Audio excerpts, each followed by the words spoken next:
Ô Ciro, quando eu liguei para 832 caras, entre os quais você, eu falei assim, um eu tenho certeza que vai falar, que é o Ciro.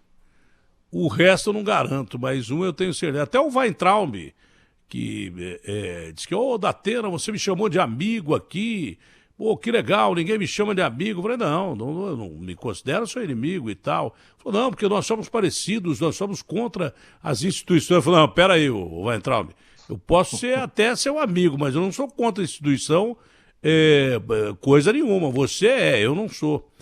Mas eu não sei se o senhor ouviu o discurso do senhor presidente da República. Eu tinha acabado de acordar porque eu dormi mal à noite. Aliás, não sei nem como que a gente consegue dormir nesses tempos com mais de 1.000 mortos, com gente morrendo de fome. Não sei nem como é que a gente consegue dormir. Eu sentei aqui, botei o fone no ouvido, pensei em ouvir o programa que veio anterior a gente. Né? E de repente eu ouvi o senhor presidente da República num discurso defendendo a democracia mais antidemocrático que eu já vi na minha vida. Eu nunca vi um discurso tão antidemocrático como esse aí, com palavras ameaçadoras e claras à nação e agressões a todos os poderes, intimidantes, né, intimidativas, ou sei lá o que é a palavra necessária aí, agressão mesmo.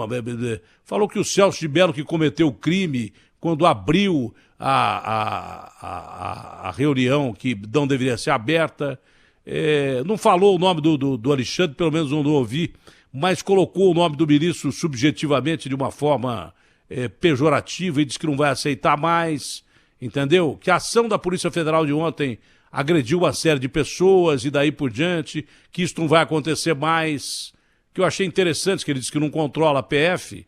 Então, como é que não vai acontecer mais? E também as decisões, aconselho a mudar pessoas, porque aqui, quando alguém não me serve mais, eu mudo. Tirou o Moro, tirou o Mandetta, dando um conselho, por exemplo, ao Supremo para tirar ministros, é isso?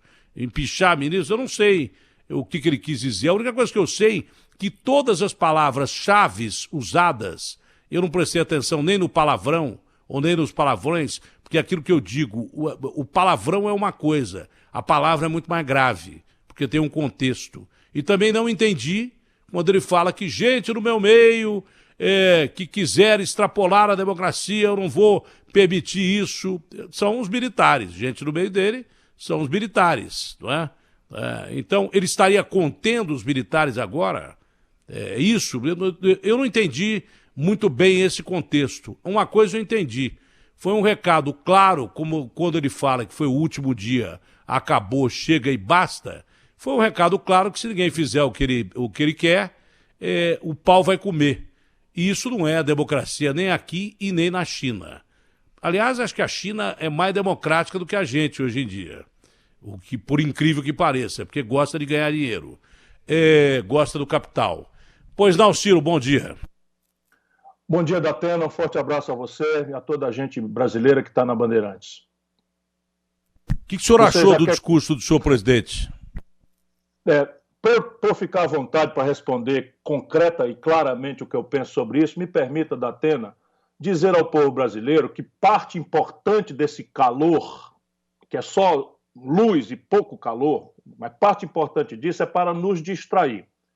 A valores de ontem, 25.598 brasileiros morreram e o Brasil já virou o primeiro lugar em contaminação diária. Quase 412 mil brasileiros contaminados da pandemia, e tudo isso podia ser diferente se não fosse a incompetência, o despreparo e a atitude criminosa do senhor Jair Messias Bolsonaro. Ele é o assassino responsável por isso. A China, por exemplo, onde começou a tragédia, só teve 5 mil e poucos mortos. Só para você ter uma clareza, a China tem 1 bilhão e 300 milhões de habitantes.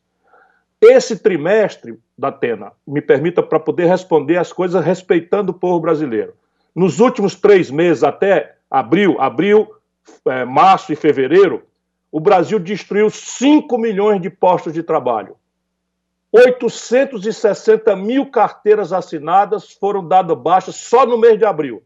Nós estamos, portanto, caminhando para destruir 1 milhão de empregos por mês no Brasil, e as providências todas de crédito para as microempresas não funcionam, de crédito para as médias e grandes empresas não funcionam, o socorro aos estados e municípios que estão na linha de frente do combate não funciona, por responsabilidade do senhor Jair Messias Bolsonaro, incompetente com uma equipe de bandidos.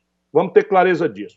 Se você me permitiu, com a sua generosidade sempre, que eu dissesse isso, vamos apreciar então agora esse aspecto político e de impacto institucional. Eu queria começar dizendo uma palavra de tranquilidade a você, que é da imprensa, que seria talvez o primeiro poder a ser agredido, como tem sido já, mas em seguida a todo mundo brasileiro. Cão que ladra não morde. Sabe, cachorro muito valentão latindo, no primeiro grito bota o rabo entre as pernas e corre. E isso é o que o senhor Jair Messias Bolsonaro é, um cão que só tem conversa mole e acha que está cercado de gente valente que pensa em ser valente covardemente, porque quer o quê? Enfrentar a população civil desarmada, os jovens brasileiros desempregados, as mulheres desesperadas por a falta de comida em casa, com os fuzis dos filhos do povo brasileiro que vestem as fardas do Duque de Caxias, do Exército Brasileiro. Ele está muito enganado.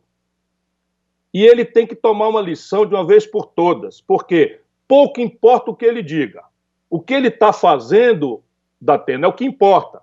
O Diário Oficial de anteontem saiu com 16 páginas.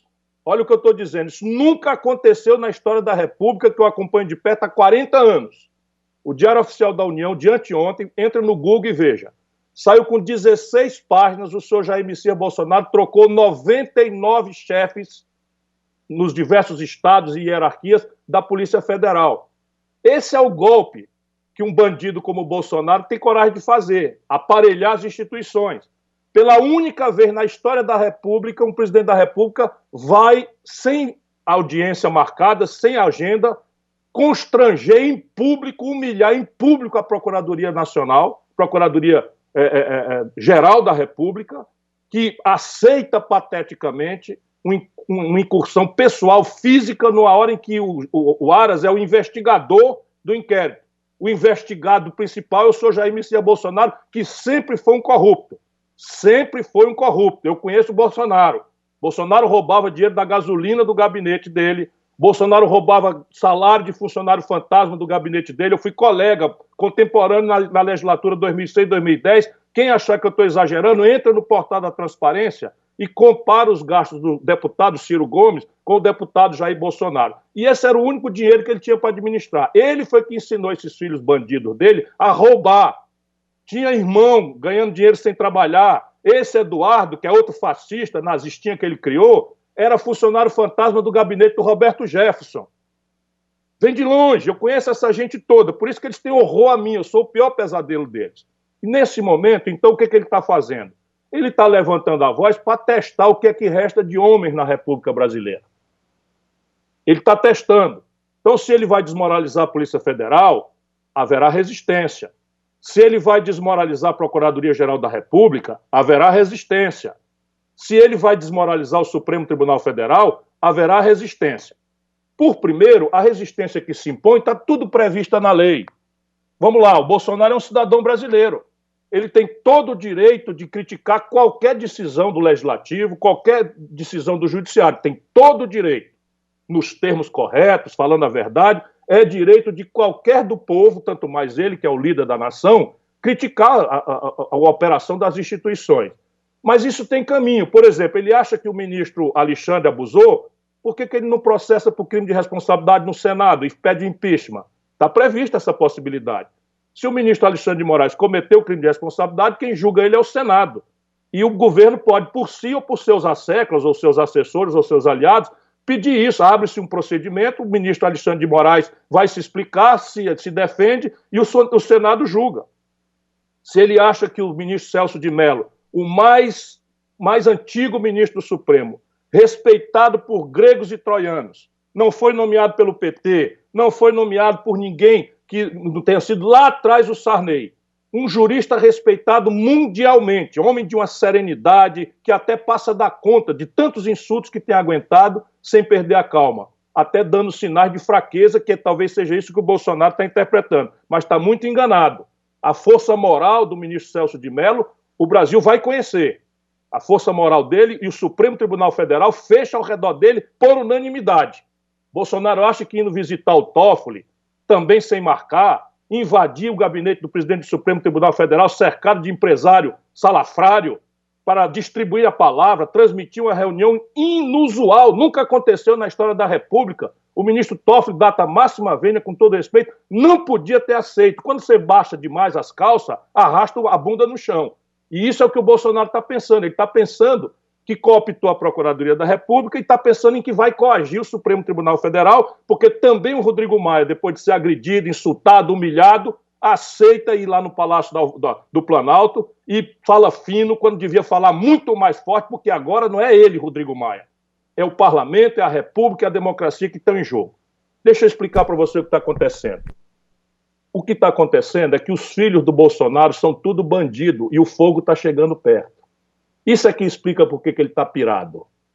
Então, o chefe desse banditismo, que pega dinheiro sujo, até do estrangeiro, eu tenho provas do que eu estou dizendo, e bota para fazer mentira, para esculhambar, para desmoralizar, para destruir reputações, para propor essas maluquices de fechar congresso, de comprar material para esses nazistinhas que estão pegando corda, isso tudo tem uma banda de empresários. E o inquérito das fake news apurou tudo isso tudo já se sabe, agora nós estamos só na fase de prova. Mas isso ninguém vai ser condenado, não. Agora repare o brasileiro, o presidente está defendendo com esse nível de calor fake news, porque se eu, por exemplo, meu celular, ninguém precisa vir aprender aqui não, o telefone é que eu mando. Percebe? Quer dizer, está desconfiando de alguma roubalheira minha, não precisa quebrar meu sigilo, eu assino e mando. Eu abro o meu aplicativo aqui do Banco do Brasil, onde eu tenho conta, é o único lugar para poder exatamente ter cuidado, e mando. O que o Bolsonaro está com medo? Está com medo porque esses filhos dele são tudo bandido. Esse filho dele lá do Rio de Janeiro é ligado à milícia, como ele, Bolsonaro, é ligado à milícia. Esse Queiroz é ladrão, tem 10 homicídios nas costas. O cara que matou a Marielle é íntimo amigo do Bolsonaro, tinha a mulher e a mãe dentro do gabinete do filho. E as investigações estão chegando perto, por isso é que ele está enlouquecido. E aí não percebe que está saindo em público para defender fake news. Vou dizer, não, liberdade de expressão é liberdade de expressão. Então, veja aqui, eu estava no meu site, no meu blog, mandando o cacete. Eu não falo todo dia, estou falando para você o que eu penso. Quem é que está me impedindo de falar? Ninguém me impede de falar. Agora, mentir, caluniar, inventar coisas, destruir reputações, incitar o povo a destruir as instituições da República e da democracia, agora ele não está só, não. Vou terminar aqui. Ele está cercado de lunáticos. O pior deles é esse Heleno, Augusto Heleno, que é um fascista, que era chefe de gabinete do Silvio Frota. O povo brasileiro não sabe quem é, mas o Silvio Frota considerava o general Geis o comunista e queria fazer um golpe contra o general Geis. Pois bem, o chefe de gabinete que aprendeu essas maluquices foi esse Heleno. O Heleno foi expulso da Força Internacional da ONU no Haiti por promoção de genocídio. O Heleno foi inquinado de irregularidade de 22 milhões de reais de contrato para os amiguinhos dele, e o Tribunal de Contas fez. E esse picareta é que está hoje dando corda no Bolsonaro, como se tivesse uma força de comando nas Forças Armadas Brasileiras.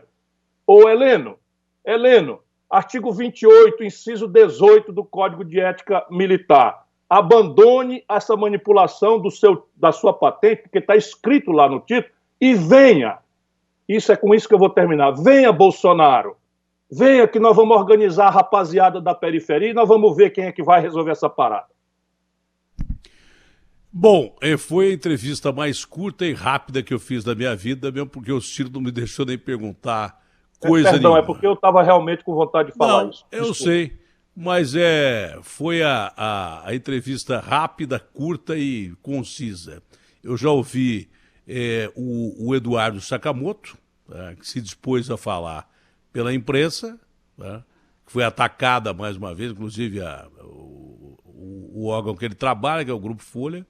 Já te ouvi, porque foi o único político que quis falar, e agora, porque você entrevista um cara de esquerda aqui, você é comunista. Você entrevista um de direita, entrevistam de direita, você é preposto do cara de direita, você é porta-voz do cara de direita. Então eu quero ouvir quem tenha saco para falar, quem tenha coragem para falar sem meias palavras.